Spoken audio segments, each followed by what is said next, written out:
Good morning, dear students. Welcome to the online classes. Today's topic is Joint Stock Company. So, my name is Sulekha BC, lecturer in Commerce, Government PU Independent College for Girls, Sagra, Shimogga Jille. So, ಇವತ್ತಿನ ವಿಷಯ ಕೂಡು ಬಂಡವಾಳ ಸಂಸ್ಥೆಗಳು ಅಥವಾ company form of organisation. ಹಾಗಂದರೆ ಏನು, ಅದರ ಲಕ್ಷಣಗಳೇನು, merits and ಡಿಮೆರಿಟ್ಸ್ಗಳನ್ನು ನಾವು ತಿಳ್ಕೊಳ್ಳೋಣ. ಕಂಪನಿ ಅಂದರೆ ಮೀನಿಂಗ್ ಏನು ಅಂತ ತಿಳ್ಕೊಳ್ಳೋಣ. So meaning of A company. So A company is an artificial person having separate legal entity, perpetual succession and common seal. So company ಅನ್ನುವುದು it's a form of organization or it is an association of persons formed for carried out business activities having legal status and independent from its member. ಅಂದರೆ it is ಕಂಪನಿಯೊಂದನ್ನು ಪ್ರತ್ಯೇಕವಾದ ಕಾನೂನಾತ್ಮಕ ಅಸ್ತಿತ್ವ, ನಿರಂತರ ಅಸ್ತಿತ್ವ ಮತ್ತು ಸಾಮಾನ್ಯ ಮುದ್ರೆಗಳನ್ನು ಹೊಂದಿದ ಕೃತಕ ವ್ಯಕ್ತಿ ಎಂದು ವರ್ಣಿಸಲಾಗಿದೆ. Company is an artificial person ಅಂದರೆ ಕೃತಕ ವ್ಯಕ್ತಿ, ಕಾನೂನಿನಿಂದ ಸೃಷ್ಟಿಸಲ್ಪಟ್ಟ ಕೃತಕ ವ್ಯಕ್ತಿ. Artificial person created by law. It has a separate legal entity. ಒಂದು ಮಾಲೀಕರಿಂದ ಪ್ರತ್ಯೇಕವಾದ ಅಸ್ತಿತ್ವವನ್ನು ಹೊಂದಿದ್ದು, ನಿರಂತರವಾದ ಅಸ್ತಿತ್ವ ಅಂದರೆ ದೀರ್ಘಾವಧಿಯ ಅಸ್ತಿತ್ವವನ್ನು ಹೊಂದಿರುತ್ತದೆ ಮತ್ತು ಸಾಮಾನ್ಯ ಮುದ್ರೆ ಅಥವಾ ಮೊಹರು, ಕಾಮನ್ ಸೀಲ್, ಒಂದು ಸಾಮಾನ್ಯ ಮುದ್ರೆ ಅಡಿಯಲ್ಲಿ ಕಾರ್ಯವನ್ನು ನಿರ್ವಹಿಸುತ್ತದೆ. So meaning company is on artificial person having separate legal entity, perpetual succession and common seal. ಇಲ್ಲಿ ನಾವು ಲಕ್ಷಣಗಳನ್ನು, ಕಂಪನಿಯ ಲಕ್ಷಣಗಳನ್ನು ಕೂಡ ಕಾಣಬಹುದಾಗಿದೆ. ಸೊ ಆರ್ಟಿಫಿಷಿಯಲ್ ಪರ್ಸನ್ ಅಂದರೆ ಕೃತಕ ವ್ಯಕ್ತಿ, ಸಪರೇಟ್ ಲೀಗಲ್ ಎಂಟಿಟಿ ಅಂದರೆ ಕಾನೂನಿನಿಂದ ಪ್ರತ್ಯೇಕವಾದ ಅಸ್ತಿತ್ವ, ಪರ್ಪೆಚುವಲ್ ಸಕ್ಸೆಷನ್ ನಿರಂತರ ಅಸ್ತಿತ್ವ ಮತ್ತು ಸಾಮಾನ್ಯ ಮುದ್ರೆಯನ್ನು ಹೊಂದಿರುತ್ತದೆ. Companies act 2013 says, so the Indian Companies Act of 2013 ಪ್ರಕಾರ ಕಂಪನಿ ಅಂದರೆ ಕಂಪನಿಯ ಕಾಯ್ದೆಯ ಅನುಸಾರವಾಗಿ ನೋಂದಣಿ ಹೊಂದಿರುವಂತಹ ಸಂಘಟನೆಗಳು ಕಂಪನಿ ಅಂತ ಅನಿಸ್ಕೊಳ್ಳುತ್ತೆ. ಕಂಪನಿಯ ಕಾಯ್ದೆ 2013 ಮತ್ತು ಅದರ ಹಿಂದಿನ ಕಾಯ್ದೆ ಅಂದರೆ ಇಂಡಿಯನ್ ಕಂಪನೀಸ್ ಆಕ್ಟ್ ಆಫ್ 1956 ರ ಪ್ರಕಾರ, ಅದರ ಕಾಯ್ದೆಯ ಅನುಗುಣವಾಗಿ ನೋಂದಣಿ ಹೊಂದಿರುವಂತಹ ಸಂಘಟನೆಗಳಿಗೆ ಕಂಪನಿ ಎಂದು ಕರೆಯಲಾಗುತ್ತದೆ. So Companies Act 2013 says, so any organization which are incorporated under Companies Act are called companies. So the Indian Companies Act of 2013 regulates the activities of the companies.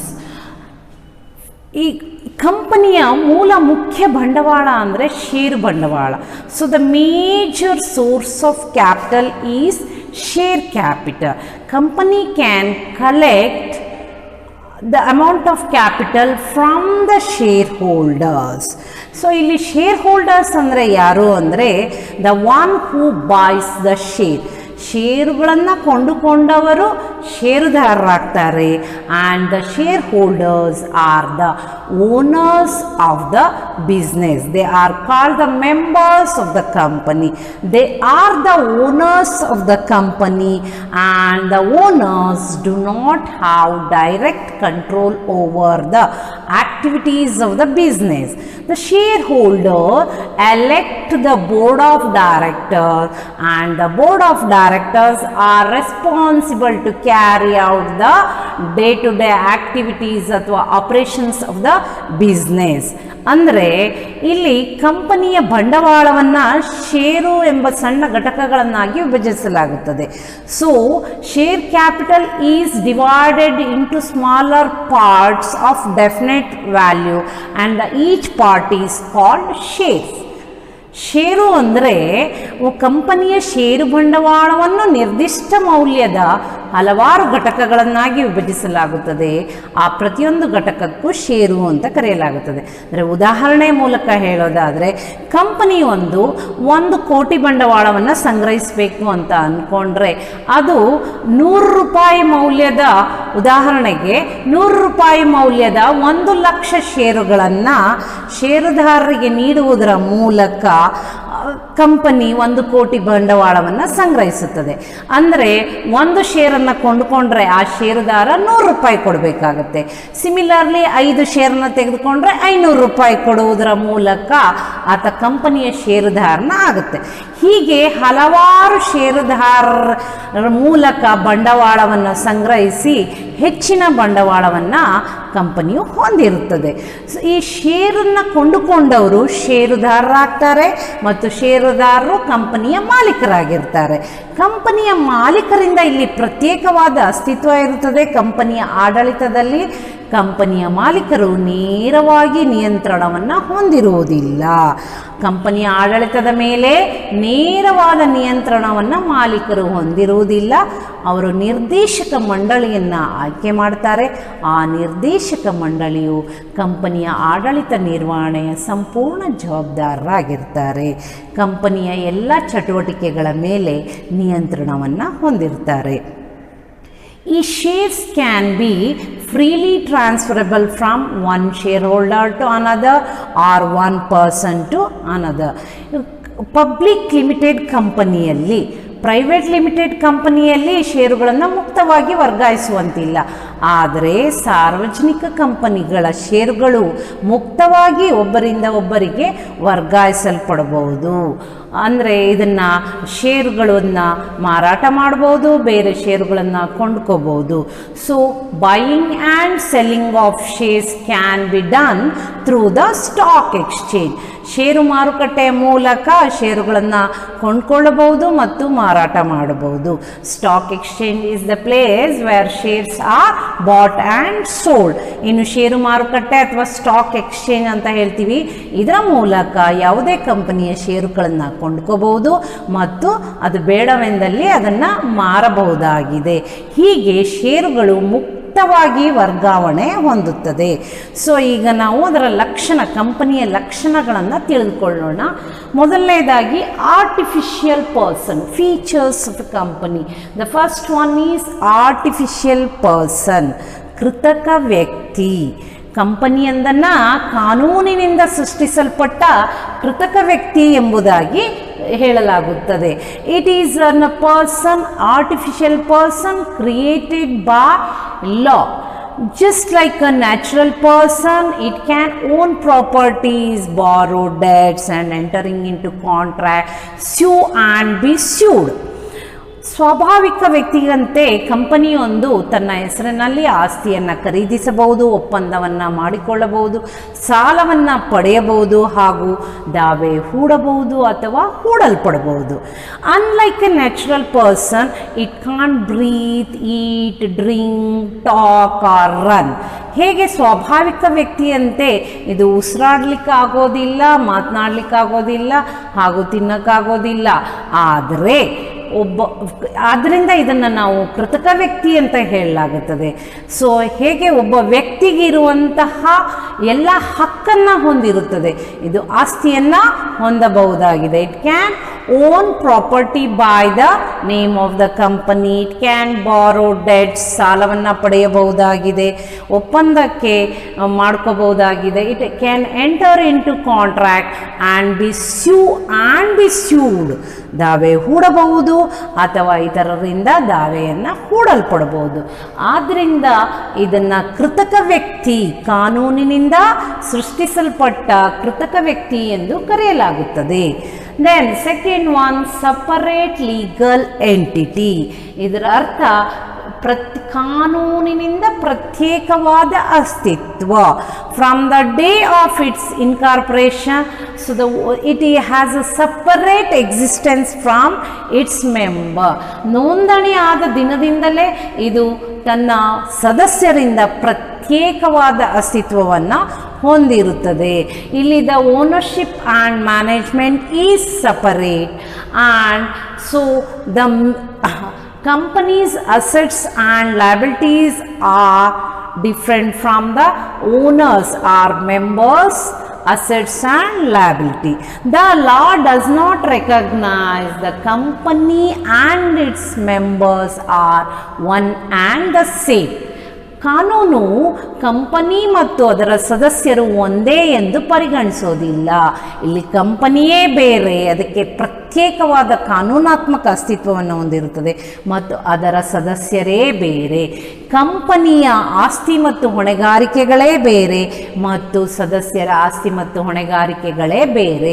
So unlike sole proprietorship and the partnership ಫರ್ಮ್ನಲ್ಲಿ there is no separate legal existence, but ಇಲ್ಲಿ ಕಂಪನಿಯ form of ಫೀಚರ್ನ important feature ಅಂದರೆ ಇದು ತನ್ನ ಸದಸ್ಯರಿಂದ ಪ್ರತ್ಯೇಕವಾದ ಅಸ್ತಿತ್ವವನ್ನು ಹೊಂದಿರುತ್ತದೆ. ಫಾರ್ಮೇಷನ್, ಮೂರನೇ ಪಾಯಿಂಟ್, ಫಾರ್ಮೇಷನ್, ಸ್ಥಾಪನೆ. ಕಂಪನಿಯ ಕಾಯ್ದೆಯ ಪ್ರಕಾರ ಅನುಸಾರವಾಗಿ, ಕಂಪನಿಯ ಕಾಯ್ದೆಯ ನಿಬಂಧನೆಗಳಿಗೆ ಅನುಸಾರವಾಗಿ ಇದು ಸ್ಥಾಪಿಸಲ್ಪಡುತ್ತದೆ. So according to the Indian Companies Act of 2013 or 1956 Companies Act, the compulsory registration is required. So company ಒಂದು ಕಡ್ಡಾಯವಾಗಿ ನೋಂದಣಿಗೊಳ್ಳಬೇಕಾಗುತ್ತದೆ. ಹಾಗಾದರೆ ನೋಂದಣಿಯ ಪ್ರಕ್ರಿಯೆಯನ್ನು ಯಾವ ರೀತಿ ಮಾಡಬೇಕು ಅಂದರೆ ಕಂಪನಿಯ ಕಾಯ್ದೆಯ ಅನುಸಾರವಾಗಿ ಹಲವಾರು ದಾಖಲೆಗಳನ್ನು ಸಿದ್ಧಪಡಿಸಿ ಹಲವಾರು ಪ್ರಕ್ರಿಯೆಗಳನ್ನು ಪೂರೈಸಿದ ನಂತರ ಇದು ಸ್ಥಾಪನೆ ಆಗುತ್ತದೆ. ಆದ್ದರಿಂದ ಇಲ್ಲಿ ಸ್ಥಾಪನೆ ಸರಳವಾಗಿಲ್ಲ. It is not so easy, it is not so simple, it is very complex, time consuming and it requires preparation of various documents such as memorandum of association, articles of association. Number of documents are to be prepared and it is time consuming and expensive also. ಇದು ವೆಚ್ಚದಾಯಕವೂ ಆಗಿದೆ, ಬಹಳ ಸಮಯವನ್ನು ತೆಗೆದುಕೊಳ್ಳುತ್ತದೆ ಮತ್ತು ಹಲವಾರು ಜಟಿಲ ಪ್ರಕ್ರಿಯೆಗಳನ್ನು ಪೂರೈಸಿದ ನಂತರ ಕಂಪನಿ ಒಂದು ಅಸ್ತಿತ್ವಕ್ಕೆ ಬರುತ್ತದೆ.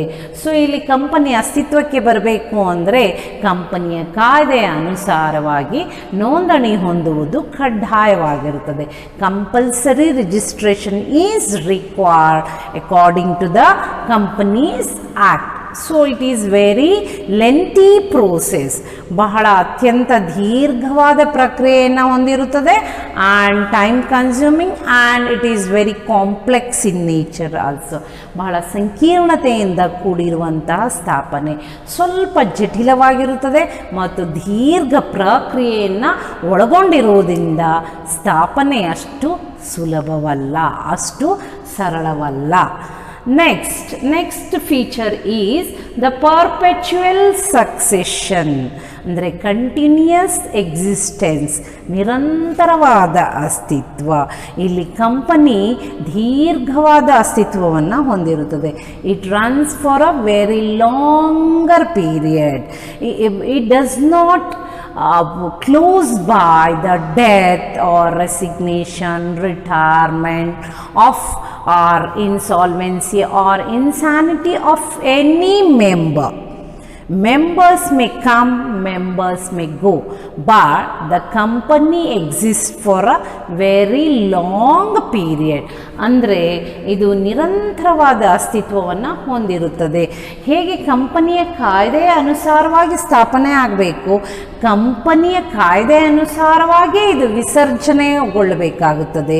ವಿಸರ್ಜನೆ ಪ್ರಕ್ರಿಯೆಯೂ ಕೂಡ ಸರಳವಾಗಿರೋದಿಲ್ಲ. ಇಲ್ಲಿ ಯಾವುದೇ ಒಬ್ಬ ಸದಸ್ಯನ ಮರಣ, ಬುದ್ಧಿಭ್ರಮಣೆ, ದಿವಾಳಿತನ, ರಾಜೀನಾಮೆ ಆರ್ ರಿಟೈರ್ಮೆಂಟ್, ನಿವೃತ್ತಿಯಿಂದ ಕಂಪನಿಯ ಅಸ್ತಿತ್ವಕ್ಕೆ ಯಾವುದೇ ಧಕ್ಕೆ ಬರುವುದಿಲ್ಲ. ಉದಾಹರಣೆಗೆ ಸಾಕಷ್ಟು ಕಂಪನಿಗಳನ್ನು ನಾವು 150 ವರ್ಷವನ್ನು ಪೂರೈಸಿದಂತಹ ಕಂಪನಿಗಳನ್ನು ಕಾಣ್ಬೋದು. ಉದಾಹರಣೆಗೆ ಜಾನ್ಸನ್ ಆ್ಯಂಡ್ ಜಾನ್ಸ್. ನಿಮಗೆ ಕಂಪನಿಯಾಗಿ ಉದಾಹರಣೆ ಬೇಕು ಅಂದರೆ ಸಾಕಷ್ಟು ಕಂಪನಿಗಳು ಕಂಡುಬರುತ್ತೆ. Wipro, Infosys company limited, Indian oil, ONGC company, oil and natural gas commission. So Tata group of companies, ಸಾಕಷ್ಟು ಕಂಪನಿಗಳ ಪ್ರಾಡಕ್ಟ್ಗಳನ್ನು ನಾವು ಯೂಸ್ ಮಾಡಿರ್ತೀವಿ. ಸಾಕಷ್ಟು ಕಂಪನಿಯ ನೇಮ್ಗಳು ಕೂಡ, ಸಾಕಷ್ಟು ಕಂಪನಿಗಳು ಕೂಡ ಅಸ್ತಿತ್ವದಲ್ಲಿ ಇದೆ. ಸೊ ಇಲ್ಲಿ ದೀರ್ಘಾವಧಿ ಅಸ್ತಿತ್ವ ಅಂದರೆ ಇಲ್ಲಿ ಸದಸ್ಯರು ಬರ್ಬೋದು ಅಥವಾ ಸದಸ್ಯರು ಹೋಗ್ಬೋದು, ಆದರೆ ಕಂಪನಿಯ ಅಸ್ತಿತ್ವಕ್ಕೆ ಯಾವುದೇ ಧಕ್ಕೆ ಉಂಟಾಗೋದಿಲ್ಲ. Men may come, men may go, but the company goes for a long period. ಇಲ್ಲಿ ಯಾವುದೇ ಒಬ್ಬ ವ್ಯಕ್ತಿಯ ಮರಣ, ಬುದ್ಧಿಭ್ರಮ, ಯಾವುದೇ ಸದಸ್ಯರ ಅಥವಾ ಎಲ್ಲ ಸದಸ್ಯರ ಮರಣ, ಬುದ್ಧಿಭ್ರಮಣ, ದಿವಾಳಿತನ ಯಾವುದರಿಂದನೂ ಕಂಪನಿಯು ಮುಚ್ಚಲ್ಪಡುವುದಿಲ್ಲ. ಕಂಟ್ರೋಲ್, ನಿಯಂತ್ರಣ. As I have told, company's management is separated from its member. ತನ್ನ ಸದಸ್ಯರಿಂದ ಪ್ರತ್ಯೇಕವಾದ ಆಡಳಿತವನ್ನು ಕಂಪನಿಯು ನಿರ್ವಹಿಸುತ್ತದೆ. ಯಾರು ನಿರ್ವಹಿಸ್ತಾರೆ ಅಂದರೆ the board of director. They appoint officials. Officials may be the top level management, middle and the lower level management. The top, middle and lower level management followed by the board of directors have control over the day-to-day activities ಅಥವಾ operations of the business. ಇಲ್ಲಿ shareholders do not have direct control over the activities or management of the business. They have an indirect control through the voting. ನಿರ್ದೇಶಕ ಮಂಡಳಿ ಮತ್ತು ನಿರ್ದೇಶಕ ಮಂಡಳಿಯು ನೇಮಕ ಮಾಡಿರುವಂತಹ ಅಧಿಕಾರಿ ವರ್ಗದಿಂದ ಕಂಪನಿಯ ಆಡಳಿತ ನಿರ್ವಹಿಸಲ್ಪಡುತ್ತದೆ. ಸೊ ಇಲ್ಲಿ ಷೇರುದಾರರು ಯಾವುದೇ ನೇರವಾಗಿ ಭಾಗವಹಿಸುವಿಕೆ ಇಲ್ಲ. ಕಂಪನಿಯ ಆಡಳಿತದಲ್ಲಿ ಒಂದು ನೇರವಾದ ಭಾಗವಹಿಸುವಿಕೆ ಇರುವುದಿಲ್ಲ. ನಿರ್ದೇಶಕ ಮಂಡಳಿಯು ಕಂಪನಿಯ ಎಲ್ಲ ಚಟುವಟಿಕೆಗಳಿಗೆ ಜವಾಬ್ದಾರರಾಗಿರ್ತಾರೆ and they are accountable to the share holders. So ಷೇರುದಾರರಿಗೆ ಅವರು ಉತ್ತರದಾಯಿಯಾಗಿರ್ತಾರೆ ಮತ್ತು ಹೊಣೆಗಾರರಾಗಿರ್ತಾರೆ. So the control is by the board of directors and appointed officials. Common seal, ಸಾಮಾನ್ಯ ಮೊಹರು ಅಥವಾ ಮುದ್ರೆ ಅಂತ ಹೇಳ್ಬೋದು. Company may or may not have common seal, but all the companies they have their seal, ಒಂದು ಎಂಬ್ಲೆಮ್ ಅನ್ನು ಹೊಂದಿರುತ್ತದೆ. ಒಂದು ಸಾಮಾನ್ಯ ಮೊಹರು ಅಥವಾ ಮುದ್ರೆಯನ್ನು ಒಳಗೊಂಡಿರುತ್ತದೆ. And all the documents are affixed with the common seal. ಎಲ್ಲ ಡಾಕ್ಯುಮೆಂಟ್ಗಳು ಕಾಮನ್ ಸೀಲ್ನ ಅಥವಾ ಸಾಮಾನ್ಯ ಮೊಹರನ್ನು ಒಳಗೊಂಡಿದ್ದು ಸಿಗ್ನೇಚರ್ಗಳನ್ನು ಹೊಂದಿರಬೇಕಾಗುತ್ತದೆ. ಅಧಿಕಾರಿಗಳ ಸಿಗ್ನೇಚರ್ ಕಾನೂನಾತ್ಮಕ ಅಥವಾ ಅಧಿಕೃತವಾಗಲಿಕ್ಕೆ ಅದು ಕಂಪನಿಯ ಕಾಮನ್ ಸೀಲನ್ನು ಬಳಸಬೇಕಾಗುತ್ತದೆ. So common seal may be ಒಂದಷ್ಟು ಎಂಬ್ಲೆಮ್ಸ್ ಅಥವಾ ಒಂದು ಚಿತ್ರ, ಒಂದು ಸೀಲ್, ಒಂದು ಮೊಹರನ್ನು ಒಳಗೊಂಡಿರುತ್ತದೆ. ಆ ಮೊಹರೆ ಅಧಿಕೃತವಾದ ಒಂದು ಕಾನೂನಾತ್ಮಕವಾದಂತಹ ಅಸ್ತಿತ್ವವನ್ನು ಹೊಂದಿರುತ್ತದೆ. ಪ್ರತಿಯೊಂದು ದಾಖಲೆಗೂ ಈ common seal should be affixed or attached. Risk bearing, ನಷ್ಟ ಭಯ ಹೊರುವಿಕೆ. In partnership firm and sole proprietorship, risk is borne by the sole proprietor and partner. ಏಕವ್ಯಕ್ತಿ ವ್ಯಾಪಾರಿ ಸಂಸ್ಥೆಯಲ್ಲಿ ಮತ್ತು ಪಾಲುಗಾರಿಕೆಯಲ್ಲಿ ನಷ್ಟ ಒಬ್ಬನೇ ವ್ಯಕ್ತಿ ಅಥವಾ ಕೆಲವು ಪಾಲುದಾರರ ನಡುವೆ ಹಂಚಲ್ಪಡುತ್ತದೆ. ಆದರೆ ಇಲ್ಲಿ number of share holders are large in number. There are number of shareholder, so the risk of loss is borne by all the shareholder. So ಆದ್ದರಿಂದ ಏನು ನಷ್ಟ ಭಯ ಇಲ್ಲಿ ಸಾವಿರಾರು ಷೇರುದಾರರ ನಡುವೆ ಹಂಚಲ್ಪಡೋದ್ರಿಂದ ನಷ್ಟ ಭಯದ ಪ್ರಮಾಣ ಕಡಿಮೆ ಇರುತ್ತದೆ. So risk of loss is spread by the among the large number of shareholders. Liability, main important feature, the liability of the shareholders are limited. Unlike sole proprietorship and the partnership firm, their liability is unlimited. So ಅಲ್ಲಿ ನೀವು ಏಕವ್ಯಕ್ತಿ ವ್ಯಾಪಾರಿ ಸಂಸ್ಥೆ ಮತ್ತು ಪಾಲುಗಾರಿಕಾ ಸಂಸ್ಥೆಯಲ್ಲಿ ಅನಿಯಮಿತ ಹೊಣೆಗಾರಿಕೆಯನ್ನು ಕಾಣಬಹುದಾಗಿದೆ. ಆದರೆ ಷೇರುದಾರರ ಹೊಣೆಗಾರಿಕೆ ನಿಯಮಿತವಾಗಿರುತ್ತದೆ. ಕೇವಲ ಅವರು ಹೊಂದಿರುವ ಷೇರುಗಳ ಮೊತ್ತಕ್ಕೆ ಅವರ ಹೊಣೆಗಾರಿಕೆ ಸೀಮಿತವಾಗಿರುತ್ತದೆ. ಅಂದರೆ liability of the share holders is limited to the extent of shares held by them. So ಇಲ್ಲಿ ಹೊಣೆಗಾರಿಕೆ ಬಗ್ಗೆ ಹೇಳೋದಾದರೆ ಕಂಪನಿಯ ಸಾಲಕ್ಕೆ ಷೇರುದಾರರು ಜವಾಬ್ದಾರರಾಗಿರೋದಿಲ್ಲ. ಅವರು ಕೇವಲ ಅವರು ಹೊಂದಿರುವ ಷೇರುಗಳ ನೀಡಲಾರದ ಮೊತ್ತಕ್ಕೆ, ಅಂದರೆ ಎಷ್ಟು ಹಣವನ್ನು ಕೊಟ್ಟಿರೋದಿಲ್ಲ ಅಷ್ಟಕ್ಕೆ ಮಾತ್ರ ಸೀಮಿತವಾಗಿರುತ್ತದೆ. ಅಂದರೆ ಉದಾಹರಣೆಯ ಮೂಲಕ ಹೇಳೋದಾದರೆ ಒಬ್ಬ ವ್ಯಕ್ತಿ ಎಕ್ಸ್ ಅನ್ನುವ ವ್ಯಕ್ತಿ 1000 ಷೇರುಗಳನ್ನು, 10 ರೂಪಾಯಿ ಮೌಲ್ಯದ 1000 ಷೇರುಗಳನ್ನು ಕೊಂಡ್ಕೊಂಡಿರ್ತಾನೆ. ಆತ ಈಗಾಗಲೇ 7 ರೂಪಾಯಿಯನ್ನು ನೀಡಿದರೆ, ಒಂದು ಷೇರಿನ ಮೇಲೆ 7 ರೂಪಾಯಿಯನ್ನು ನೀಡಿದರೆ, ಇನ್ನು ಆತ ನೀಡಬೇಕಾದ್ದು ಆತನ ಲಯಬಿಲಿಟಿ ಕೇವಲ ಒಂದು ಶೇರಿನ ಮೇಲೆ 3 ರೂಪಾಯಿಯನ್ನು ಪಾವತಿಸಿದರೆ ಅಷ್ಟಕ್ಕೆ ಮಾತ್ರ ಸೀಮಿತವಾಗಿರುತ್ತದೆ. ಅಂದರೆ is liability is unpaid amount of shares held by the share holder. It means 1000 into 3, ಆತ ನೀಡಬೇಕಾದ್ದು 1000 into 3000 ಅಷ್ಟನ್ನು ಕಂಪನಿಗೆ ನೀಡಿದರೆ ಆತನ ಹೊಣೆಗಾರಿಕೆ ಮುಗೀತು. ಅಂದರೆ ಈಗಾಗಲೇ 7 ರೂಪಾಯಿಯನ್ನು ಪಾವತಿಸಿರ್ತಾನೆ, 1000 into 7000 ಪಾವತಿಸಿರ್ತಾನೆ, ಆ್ಯಂಡ್ 1000 into 3 ಕೊಡಬೇಕು. ಕಂಪನಿ ನಷ್ಟ ಹೊಂದಿದಲ್ಲಿ ಅಥವಾ ಸಾಲವಾದಲ್ಲಿ ಕಂಪನಿಯು ಷೇರುದಾರರಿಗೆ ಅಷ್ಟನ್ನು ಮಾತ್ರ, ಅವರು ಏನು ಹಣವನ್ನು ಪಾವತಿಸಿಲ್ಲ ಅಷ್ಟನ್ನು ಮಾತ್ರ ಕೇಳಬಹುದಾಗಿದೆ. ಅಂದರೆ ಅವರ ಹೊಣೆಗಾರಿಕೆ ಸೀಮಿತವಾಗಿರುತ್ತದೆ. ಅಂದರೆ ಇಲ್ಲಿ ಕಂಪನಿಯ ಸಾಲಕ್ಕೆ ಕಂಪನಿಯ ಷೇರುದಾರರು ಜವಾಬ್ದಾರ ಆಗೋದಿಲ್ಲ. So companies debts can be paid only by the assets of the companies. So assets of the company is responsible for the payment of debts of the company, and owners or shareholders are not liable to pay its debts or losses.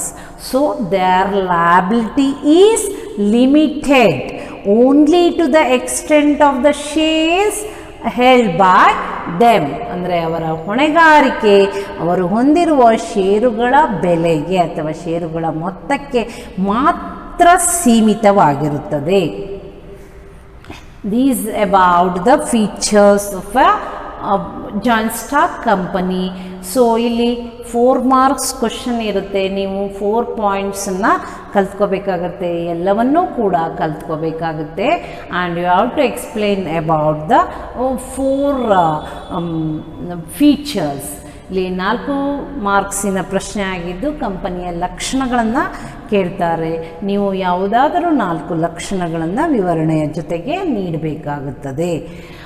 ನಂತರ merits ಮತ್ತು demerits. ಈ ಲಕ್ಷಣಗಳನ್ನೇ ನಾವು merits ಮತ್ತು ಡಿಮೆರಿಟ್ಸ್ಗಳನ್ನಾಗಿ ಹೇಳ್ಬೋದು. ಈ ಲಕ್ಷಣಗಳಲ್ಲೇ ಹಲವಾರು ಮೆರಿಟ್ಸ್ಗಳಿದೆ ಮತ್ತು ಹಲವಾರು ಡಿಮೆರಿಟ್ಸ್.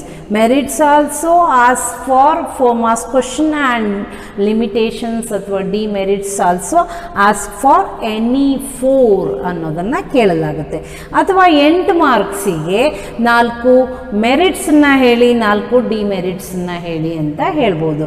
ಆದ್ದರಿಂದ ನಾವು ಫೀಚರ್ಸ್, ಮೆರಿಟ್ಸ್ ಮತ್ತು ಡಿಮೆರಿಟ್ಸ್ ಎಲ್ಲವನ್ನೂ ಕೂಡ ಕಲ್ತ್ಕೋಬೇಕಾಗತ್ತೆ. ಮುಖ್ಯವಾದ ಮೆರಿಟ್ಸ್ ಅಂದರೆ ಲಿಮಿಟೆಡ್ ಲಯಬಿಲಿಟಿ. ಏಕವ್ಯಕ್ತಿ ವ್ಯಾಪಾರಿ ಸಂಸ್ಥೆ ಮತ್ತು ಪಾಲುಗಾರಿಕೆಯಲ್ಲಿ ಅತ್ಯಂತ major drawback their liability is unlimited. ಇಲ್ಲಿ ನಾವೀಗಾಗಲೇ ತಿಳ್ಕೊಂಡ ಹಾಗೆ ನಿಯಮಿತ ಹೊಣೆಗಾರಿಕೆಯನ್ನು ಸದಸ್ಯರು ಹೊಂದಿರ್ತಾರೆ. ಇದು ಷೇರುದಾರರನ್ನ ಕಂಪನಿಯ ಷೇರುಗಳಲ್ಲಿ ಹಣವನ್ನು ಹೂಡುವಂತೆ ಆಕರ್ಷಿಸುತ್ತದೆ. ಅಂದರೆ ತುಂಬ ಕಡಿಮೆ ರಿಸ್ಕ್ ಇರೋದರಿಂದ, ನಷ್ಟ ಭಯದ ಅಪಾಯ ಕಡಿಮೆ ಇರೋದರಿಂದ ಇದು ಷೇರುದಾರರನ್ನ ಆ ಕಂಪನಿಗಳಲ್ಲಿ ಹೂಡಲಿಕ್ಕೆ ಆಕರ್ಷಿಸುತ್ತದೆ. ಅವರು ಹೆಚ್ಚಿನ ನಷ್ಟಕ್ಕೆ ಅಥವಾ ಕಂಪನಿಯ ಸಾಲಕ್ಕೆ ಜವಾಬ್ದಾರರಾಗೋದಿಲ್ಲ. ಆದ್ದರಿಂದ ಇದು one of the major merit. One of the important merit is limited liability, ನಿಯಮಿತವಾದಂಥ ಹೊಣೆಗಾರಿಕೆ. ಎರಡನೆಯದಾಗಿ ಟ್ರಾನ್ಸ್ಫರ್ ಆಫ್ ಇಂಟ್ರೆಸ್ಟ್, ಹಿತಾಸಕ್ತಿಯ ವರ್ಗಾವಣೆ. ಅಂದರೆ ಇಲ್ಲಿ ಷೇರುಗಳನ್ನು ವರ್ಗಾಯಿಸಬಹುದಾಗಿದೆ, ಅಂದರೆ ಮಾರಾಟ ಮಾಡಬಹುದಾಗಿದೆ. So shares can be freely transferable from person to person or shareholder to shareholder. Any person having demat account so can purchase or sell the shares. ಇಲ್ಲಿ shares are easily convertible into cash. ಯಾವಾಗ ಹಣದ ನಗದಿನ ಅವಶ್ಯಕತೆ ಇದೆಯೋ ಷೇರುದಾರರು ತಮ್ಮ ಷೇರುಗಳನ್ನು ಮಾರಾಟ ಮಾಡಿ ಅದನ್ನು ನಗದಿಗೆ ಪರಿವರ್ತಿಸ್ಕೋಬಹುದು.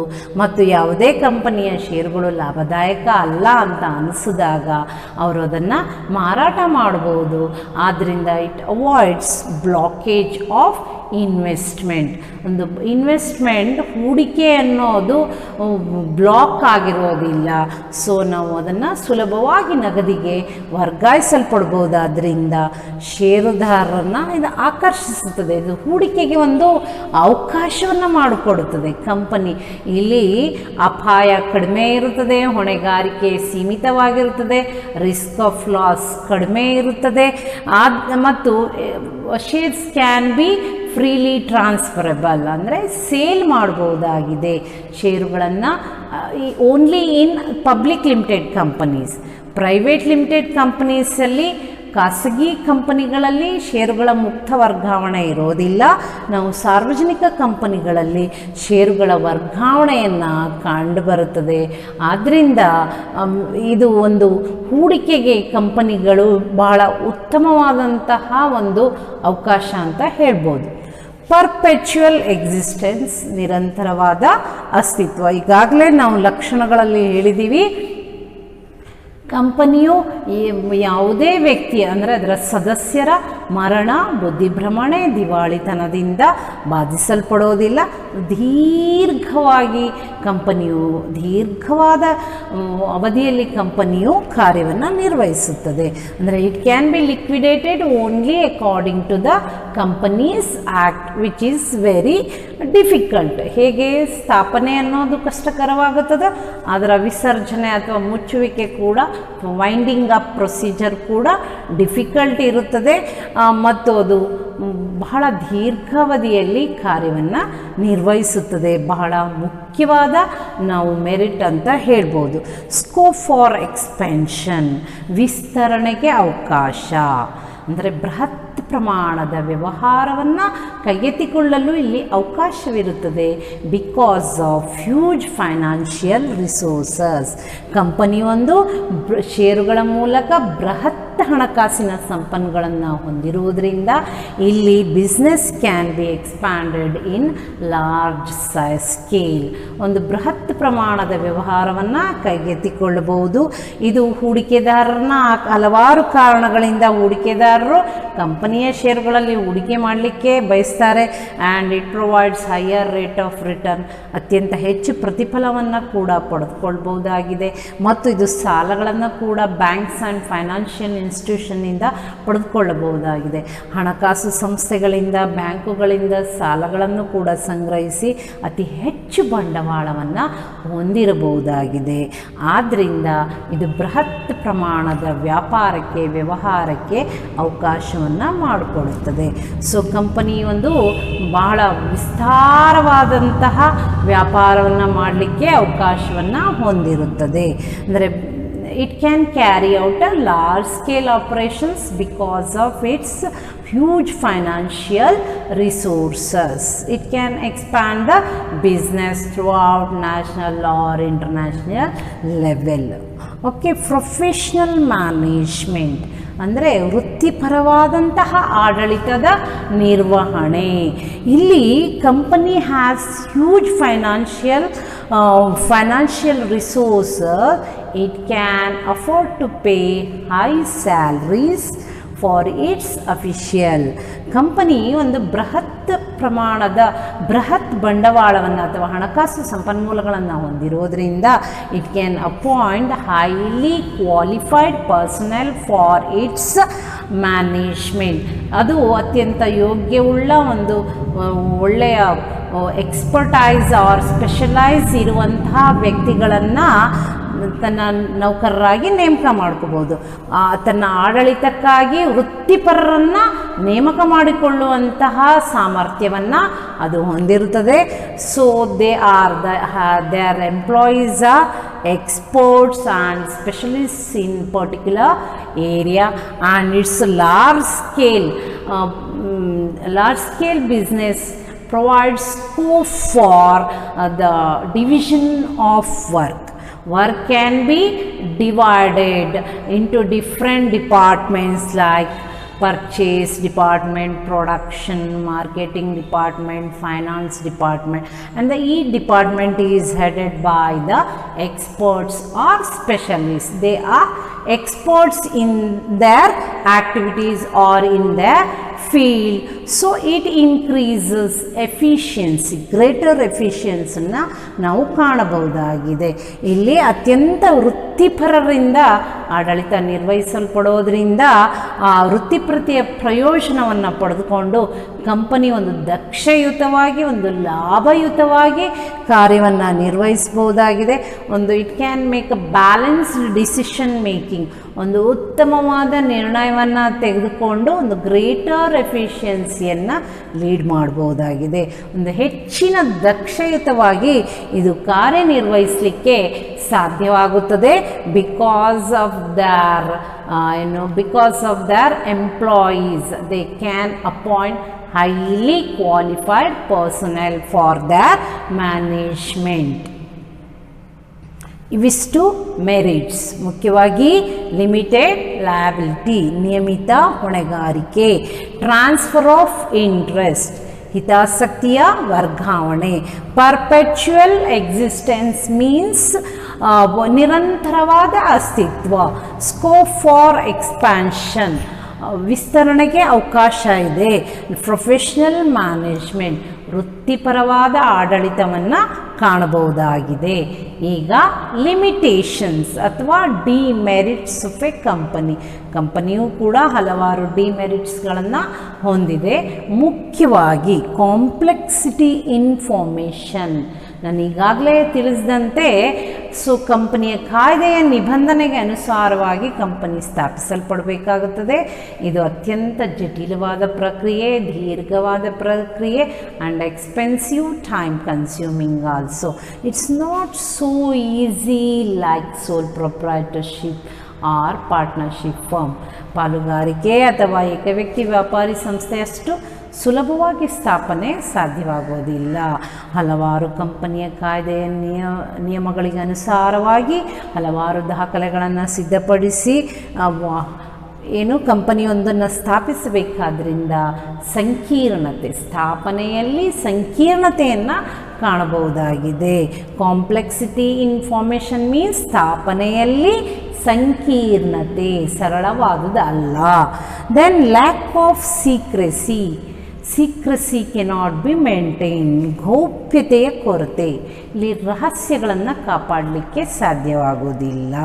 ಇನ್ ಸೋಲ್ ಪ್ರೊಪ್ರೈಟರ್ಶಿಪ್ಪಲ್ಲಿ ಅಲ್ಲಿ ಒಬ್ಬ ವ್ಯಕ್ತಿಯು ಆಡಳಿತವನ್ನು ನಿರ್ವಹಣೆ ಮಾಡ್ತಾನೆ. ಪಾರ್ಟ್ನರ್ಶಿಪ್ ಫಾರ್ಮಲ್ಲಿ ಕೆಲವು ವ್ಯಕ್ತಿಗಳು ಆಡಳಿತ ನಿರ್ವಹಣೆ ಮಾಡೋದರಿಂದ ಅಲ್ಲಿ ಗೌಪ್ಯತೆಯನ್ನು, ವ್ಯವಹಾರದ ಗೌಪ್ಯತೆಯನ್ನು ಕಾಪಾಡ್ಬೋದಾಗಿದೆ. ಇಲ್ಲಿ separation of ownership and management ಮತ್ತು ಇಲ್ಲಿ ಹಲವಾರು ಏಜೆನ್ಸಿಗಳು, registrar of companies, SEBI's asks a lot of information, so they have to, company has to provide lot of information to the registrar of companies and the SEBI. SEBI ಅಂದರೆ Securities Exchange Board of India. It controls the activities of a companies and the stock exchange. ಈ ಏಜೆನ್ಸಿಗಳಿಗೆ ಹಲವಾರು ಮಾಹಿತಿಗಳನ್ನು ನೀಡೋದ್ರಿಂದ ಮತ್ತು its accounts are to be published in balance sheet and income statements are to be published. ಇದು ಸಾರ್ವಜನಿಕ ಪ್ರಕಟಣೆಯನ್ನು ನೀಡಬೇಕಾಗುತ್ತೆ, ತನ್ನ ಲೆಕ್ಕಪತ್ರಗಳ ವರದಿಯನ್ನು ನೀಡಬೇಕಾಗುತ್ತದೆ, ಹಾಗೂ ಎಲ್ಲ ಮಾಹಿತಿಗಳು ಸಾರ್ವಜನಿಕರಿಗೆ ಲಭ್ಯವಾಗೋದರಿಂದ ತನ್ನ ಚಟುವಟಿಕೆಗಳ ರಹಸ್ಯವನ್ನು ಕಾಪಾಡಲಿಕ್ಕೆ ಸಾಧ್ಯ ಆಗೋದಿಲ್ಲ, ಗೌಪ್ಯತೆಯನ್ನು ಕಂಡುಬರೋದಿಲ್ಲ. ಇಲ್ಲಿ secrecy cannot be maintain. So lack of secrecy, ಗೌಪ್ಯತೆಯ ಕೊರತೆ. ಇಂಪರ್ಸನಲ್ ವರ್ಕ್ ಎನ್ವಿರಾನ್ಮೆಂಟ್, ವೈಯಕ್ತಿಕವಲ್ಲದ ಕಾರ್ಯಪರಿಸರ, ಅವೈಯಕ್ತಿಕ ಕಾರ್ಯಪರಿಸರ. Separation of ownership from the management, ಇಲ್ಲಿ owners are differ and the management is different. ಇಲ್ಲಿ ಏನು ಪ್ರತ್ಯೇಕ ಹೊಂದಿರ್ತಾರೆ, ಮಾಲೀಕತ್ವ ಮತ್ತು ಆಡಳಿತದ ನಿರ್ವಹಣೆಯ ನಡುವೆ ಪ್ರತ್ಯೇಕತೆ ಇರೋದರಿಂದ ಸೊ ಆಡಳಿತವನ್ನು ನಿರ್ವಹಿಸುವವರು ನೇರವಾಗಿ ಇನ್ವಾಲ್ವ್ಮೆಂಟನ್ನು ಹೊಂದಿರೋದಿಲ್ಲ. In board of directors appointed the officials, a high level officials or top level management, middle and lower level management.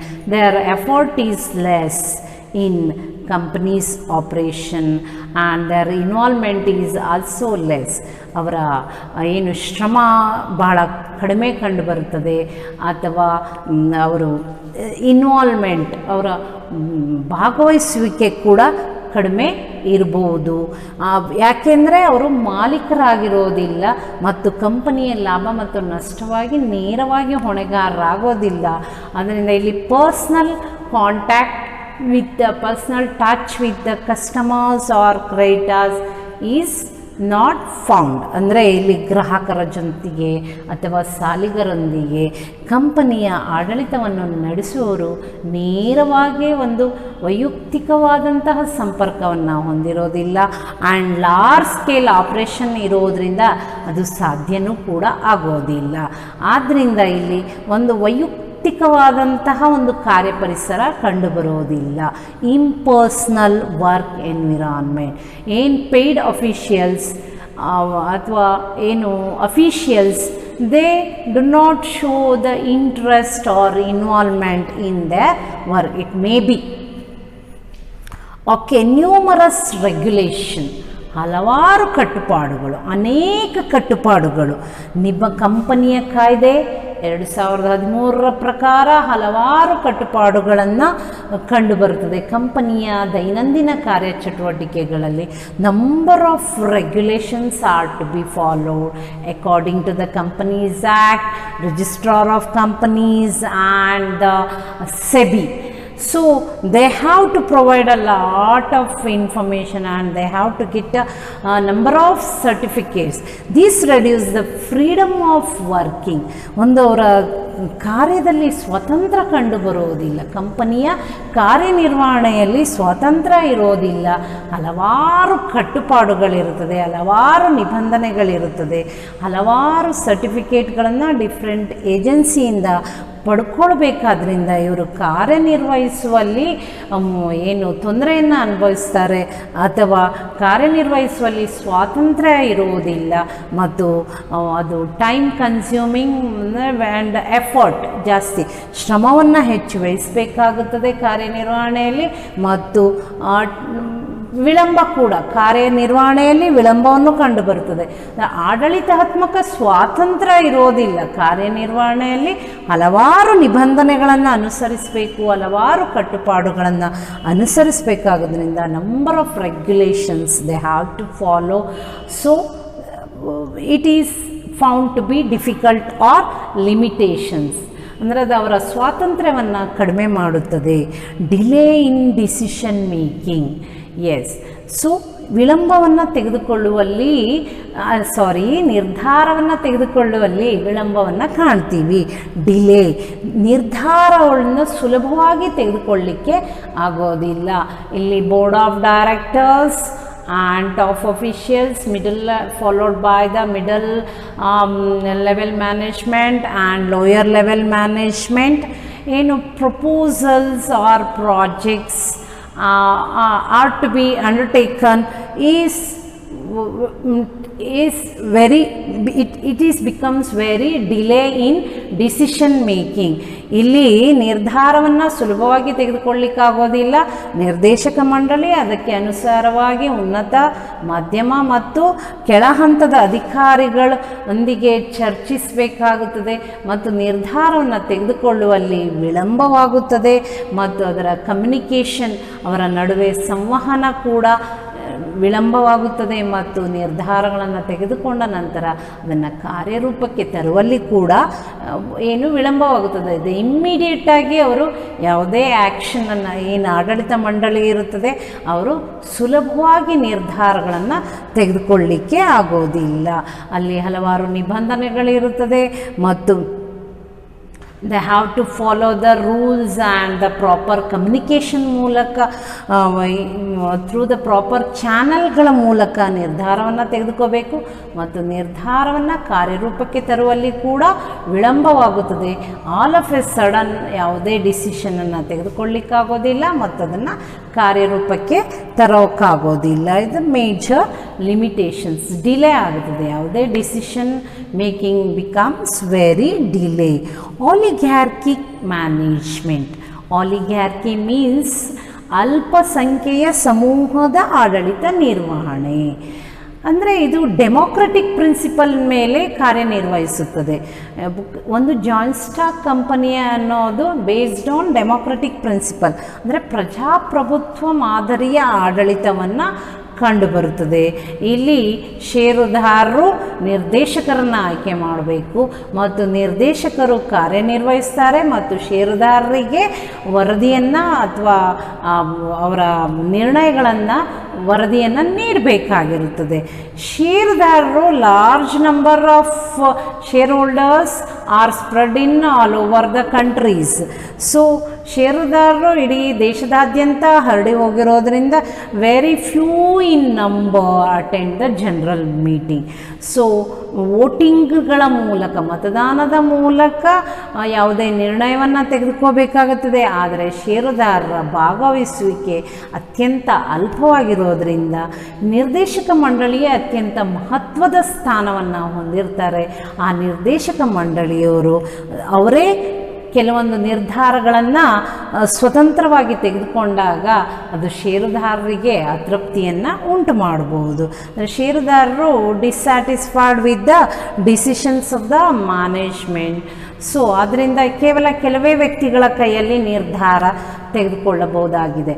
ಆದರೆ ಇನ್ನು ಸಿದ್ಧಾಂತದಲ್ಲಿ theoretically it is a democratic management. ಅಂದರೆ ಪ್ರಜಾಪ್ರಭುತ್ವ ಮಾದರಿಯ ಆಡಳಿತ ಕಂಡು ಬಂದರೂ ಕೂಡ ಅದನ್ನು ಪ್ರಾಕ್ಟಿಕಲಿ ಅದಷ್ಟು ಬಳಕೆ ಆಗೋದಿಲ್ಲ. ಷೇರುದಾರರ ಅತ್ಯಲ್ಪ ಭಾಗವಹಿಸುವಿಕೆ ಇರುತ್ತೆ. ಆದ್ದರಿಂದ ನಿರ್ದೇಶಕ ಮಂಡಳಿ ಅವರು ಸ್ವತಂತ್ರವಾದ ನಿರ್ಧಾರವನ್ನು ತೆಗೆದುಕೊಳ್ಳಬಹುದು. ಅದು ಷೇರುದಾರರ ಹಿತಾಸಕ್ತಿಗೆ ವಿರುದ್ಧವಾಗಿರಬಹುದು.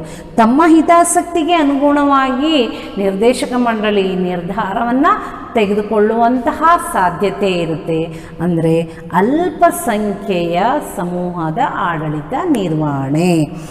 ಎಲ್ಲರೂ ಸೇರಿ ಭಾಗವಹಿಸಿ ಆ ನಿರ್ಧಾರಗಳನ್ನು ತೆಗೆದುಕೊಳ್ಳಬೇಕಾಗಿರುತ್ತದೆ. ಆದರೆ ನಿರ್ದೇಶಕ ಮಂಡಳಿ ಕೆಲವೊಂದು ಸ್ವತಂತ್ರ ನಿರ್ಧಾರಗಳನ್ನು ತೆಗೆದುಕೊಂಡು ಷೇರುದಾರರ ಹಿತಾಸಕ್ತಿಗೆ ಅದು ವಿರುದ್ಧವಾಗಿರಬಹುದು. ಕಾನ್ಫ್ಲಿಕ್ಟ್ ಇನ್ ಇಂಟ್ರೆಸ್ಟ್, ಹಿತಾಸಕ್ತಿಗಳಲ್ಲಿ ಭಿನ್ನಾಭಿಪ್ರಾಯ ಅಥವಾ ಭಿನ್ನತೆ. ಇಲ್ಲಿ there are shareholders and management, debtors, creditors, the employees, there are number of parties involved in a company. ಒಂದು ಕಂಪನಿ ಅಂದರೆ ಷೇರುದಾರರು ಇರ್ತಾರೆ, ಸಾಲಿಗರಿರ್ತಾರೆ, ನಿರ್ದೇಶಕ ಮಂಡಳಿ ಇರುತ್ತೆ, ನೌಕರರ ವರ್ಗ ಇರುತ್ತೆ. ಇವರೆಲ್ಲರ ಹಿತಾಸಕ್ತಿಯಲ್ಲಿ ಭಿನ್ನತೆ ಇರುತ್ತೆ. ಅಂದರೆ share holders expects higher dividend, ಹೆಚ್ಚು ಲಾಭಾಂಶವನ್ನು ನಿರೀಕ್ಷೆ ಮಾಡ್ತಾರೆ. ಆದರೆ ಅದೇ ಸಂದರ್ಭದಲ್ಲಿ ನೌಕರರ ವರ್ಗದವರು ಹೆಚ್ಚು ಸಂಬಳವನ್ನು ನಿರೀಕ್ಷಿಸುತ್ತಾರೆ. They expect higher salary, but the employees expects higher salary, share holders expects higher rate of dividend, and the customers expect qualitative product at a lower price. ಕಡಿಮೆ ಬೆಲೆಯಲ್ಲಿ ಒಂದು ಉತ್ತಮ ಗುಣಮಟ್ಟದ ಸರಕುಗಳನ್ನು ನಿರೀಕ್ಷಿಸುತ್ತಾರೆ. ಹಾಗೆ ಸಾಲಿಗರು ಅಂದರೆ ಕ್ರೆಡಿಟರ್ಸ್, ಕಂಪನಿಗೆ ಸಾಲ ಕೊಟ್ಟವರ ನಿರೀಕ್ಷೆಗಳು ಬೇರೆ ಇರುತ್ತೆ ಮತ್ತು ನಿರ್ದೇಶಕ ಮಂಡಳಿಯ ನಿರೀಕ್ಷೆಗಳು ಬೇರೆ ಇರುತ್ತೆ. ಈ ಎಲ್ಲ ನಿರೀಕ್ಷೆಗಳಲ್ಲಿ ಭಿನ್ನಾಭಿಪ್ರಾಯ ಇರೋದರಿಂದ ಆಡಳಿತ ನಿರ್ವಹಣೆ ಕಷ್ಟವಾಗುತ್ತೆ, ಅದೊಂದು ಸವಾಲಾಗುತ್ತೆ. ಎಲ್ಲರ ಹಿತಾಸಕ್ತಿಗಳನ್ನು ಪೂರೈಸುವುದು ಆಡಳಿತ ಮಂಡಳಿಗೆ ಕಷ್ಟಕರವಾಗುತ್ತದೆ. ಇಲ್ಲಿ ಹೈಯರ್ ರೇಟ್ ಆಫ್ ಡಿವಿಡೆಂಡನ್ನು ಕೊಟ್ಟಾಗ ಇಲ್ಲಿ ಸ್ಯಾಲ್ರೀಸನ್ನು ಕಡಿಮೆ ಕೊಡಬೇಕಾಗುತ್ತೆ, ಅಥವಾ ಕಂಪನಿ ಹಣಕಾಸಿನ ಸಂಪನ್ಮೂಲಗಳನ್ನು ಹೆಚ್ಚು ಹೊಂದಿಲ್ಲದಿದ್ದಾಗ, ಲಾಭಗಳು ಅತಿ ಹೆಚ್ಚು ಇಲ್ಲದಾದಾಗ, ಅಥವಾ ಹಣಕಾಸಿನ ಕೊರತೆಯನ್ನು ಎದುರಿಸುವಾಗ, ಈ ಎಲ್ಲ ಹಿತಾಸಕ್ತಿಗಳಲ್ಲಿ ಭಿನ್ನಾಭಿಪ್ರಾಯ ಕಂಡುಬಂದಾಗ ಕಂಪನಿಯ ಆಡಳಿತವನ್ನು ನಡೆಸೋದು ಕಷ್ಟಕರವಾಗುತ್ತದೆ. ಸೊ ಕಾನ್ಫ್ಲಿಕ್ಟ್ ಇನ್ ಇಂಟ್ರೆಸ್ಟ್ ಅಂದರೆ ಅವರ ಹಿತಾಸಕ್ತಿಗಳಲ್ಲಿ, ಅವರ ಆಸಕ್ತಿಗಳಲ್ಲಿ ಭಿನ್ನಾಭಿಪ್ರಾಯ ಕೂಡ ಅತಿ ಮುಖ್ಯವಾದ limitations of A joint stock company. So ನಾವು ಮೀನಿಂಗನ್ನು ಕಲ್ತ್ವಿ, ಫೀಚರ್ನ ಕಲ್ತ್ವಿ ಇವತ್ತಿನ ಕ್ಲಾಸ್ನಲ್ಲಿ, ಮೆರಿಟ್ಸ್ ಆ್ಯಂಡ್ ಡಿಮೆರಿಟ್ಸ್. ಮುಂದಿನ ತರಗತಿಯಲ್ಲಿ ಟೈಪ್ಸ್ ಆಫ್ ಕಂಪನೀಸನ್ನು ಕಲಿಯೋಣ ಮತ್ತು ಅದರ ವ್ಯತ್ಯಾಸವನ್ನು ಕಲಿಯೋಣ. ಈ company form of organisation examination point of view very important. 1 mark question ಇದೆ, 2 marks question ಇದೆ, and these are 4 marks and 8 marks. All features, merits and limitations ಇವೆಲ್ಲ ಇಂಪಾರ್ಟೆಂಟ್ ಆಗಿರುತ್ತೆ. ಸೊ ನಾವು ಮುಂದಿನ ತರಗತಿಯಲ್ಲಿ ಭೇಟಿಯಾಗೋಣ. ನಮಸ್ಕಾರ.